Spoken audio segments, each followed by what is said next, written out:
ABC 10 News at 7 starts now. 8 homes and Greek houses in the college area getting cease and desist notices as the county tries to prevent huge super spreader Halloween parties this weekend. Good evening. I'm Kimberly Hunt. And I'm Steve Atkinson. Our ABC 10 News reporter Anthony Pura is live with how students are responding tonight. Anthony. Steve, Kimberly, we did speak with some students. Some of them told us that they were a little confused as to why they got these notices, because they tell us they weren't planning on throwing any parties this weekend, so they were a little surprised to get one. Now, we are here on Dorothy Drive, where just earlier this evening we did see a county crew put a cease and desist notice at one of the homes here. I want to show you some video from that. You can see here a county crew walking with a post and a notice. They stuck that post and notice to the front yard of a home here. According to the county, they put these notices at 8 addresses that they believed were planning to throw gatherings this Halloween weekend. They say they learned of many of these gatherings through social media. Now, the county says failure to comply with the cease and desist notice will result in a criminal misdemeanor and up to a $1,000 fine for each violation. We spoke with a student that lived at one of the addresses that said that they have had parties in the past, and that's why he believed they received one of these notices. I know that they're doing this for the better majority of the public and like society and everything. So I don't think it's unfair, but I mean, it's just very unfortunate that this happened with us being in college, trying to enjoy our prime years or anything like that. Dr. Wilma Wooten with the county released a statement that said, in part, we are compelled to take this action because there's a great deal at stake. Let me be clear, the region's livelihood hangs in the balance and is directly tied to our individual and collective actions. We are on the brink of moving to a more restrictive tier. Now, SDSU also released a statement supporting Dr. Wooten's comments, saying that there should be no gatherings or parties at this time. The university also has a stay-at-home advisory in effect through Halloween weekend. We are reporting live tonight. Anthony Pura, ABC 10 News. Here are the latest numbers. The county reported 471 new cases today, bringing our total to 56,300. There were also 3 new deaths, bringing that total to 888. A teacher at a North County Catholic school says that he's been placed on unpaid leave because he's afraid to return to the classroom because of coronavirus. ABC 10 News reporter Marie Cornell looks into the legal rights an employee has during the pandemic. It's heartbreaking. I never expected anything like this would happen. James Preston has spent the last 17 years teaching at St. John Catholic School in Encinitas.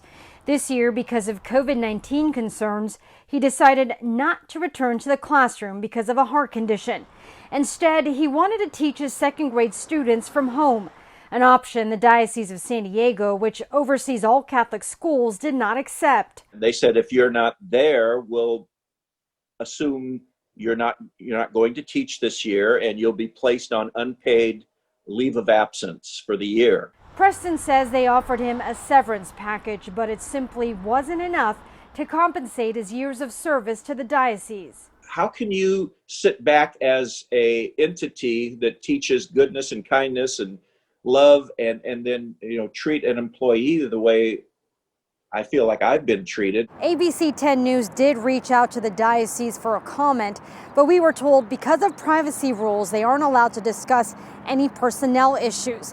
They did send over a statement, and it reads in part: "We're doing everything we can to make our schools a safe and secure place for students, teachers, and staff.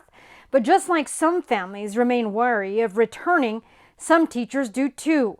We try as hard as we can to accommodate them in those situations, but sometimes we can't, and we won't do it in any way that could compromise student or worker safety." Which raises the question, does an employee have any legal protection if they don't feel comfortable returning to the workplace because of the pandemic?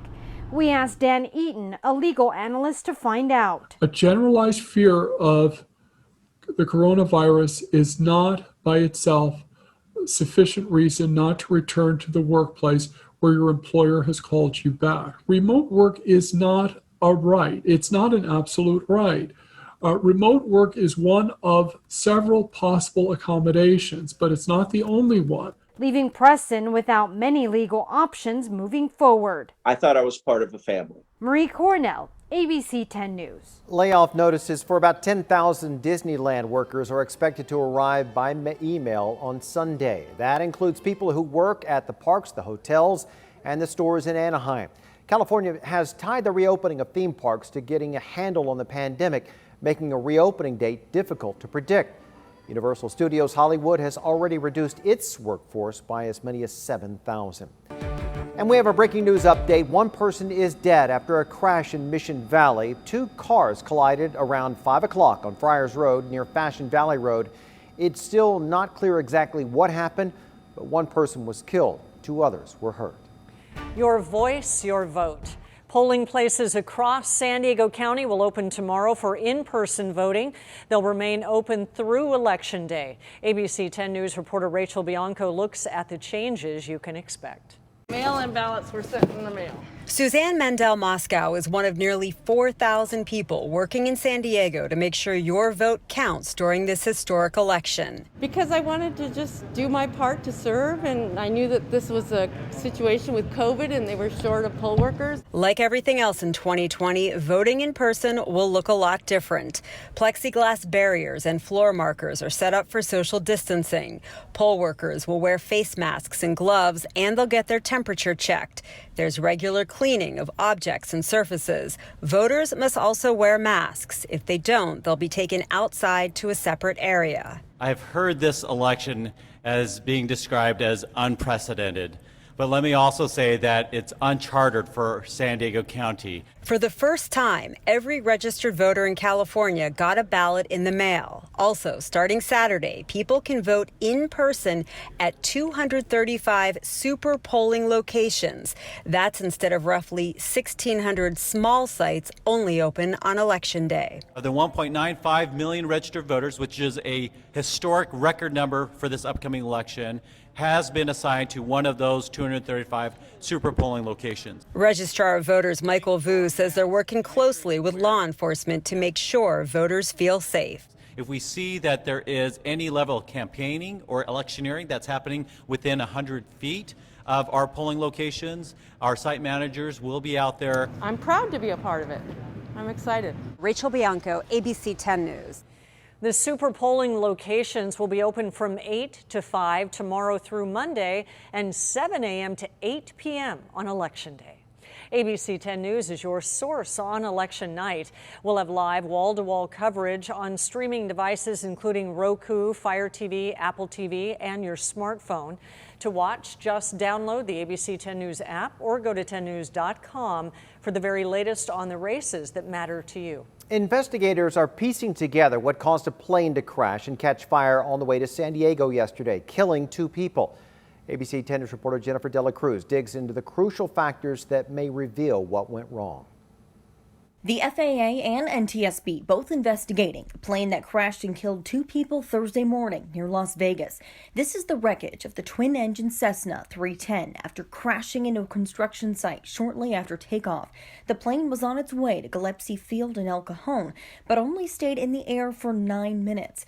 Witnesses reported seeing the aircraft flying low, then sputtering and crashing down. The FAA is handling the ground investigation, while NTSB is looking into other factors like radar data, weather, and communications with air traffic control. Investigators look at everything. We don't go in, we don't assume, make any assumptions, we don't speculate. We go where the facts lead us. So we will look at the machine, the environment, and the human to help determine what caused this accident. Investigators are also looking into previous flights, especially the 72 hours leading up to the crash. The pilot's flight history, medical records, and maintenance logs are crucial. NTSB is set to issue a preliminary report on their findings in about 2 weeks, but that won't tell the whole story. The preliminary report will not state a cause. A cause of the accident can take about 12 to 24 months, and basically investigation, NTSB investigation, is very thorough and methodical. The medical examiner has not yet released the names of the victims. Jennifer Dela Cruz, ABC 10 News. It appears the plane was registered to someone out of La Jolla, but we don't know if that person was on board.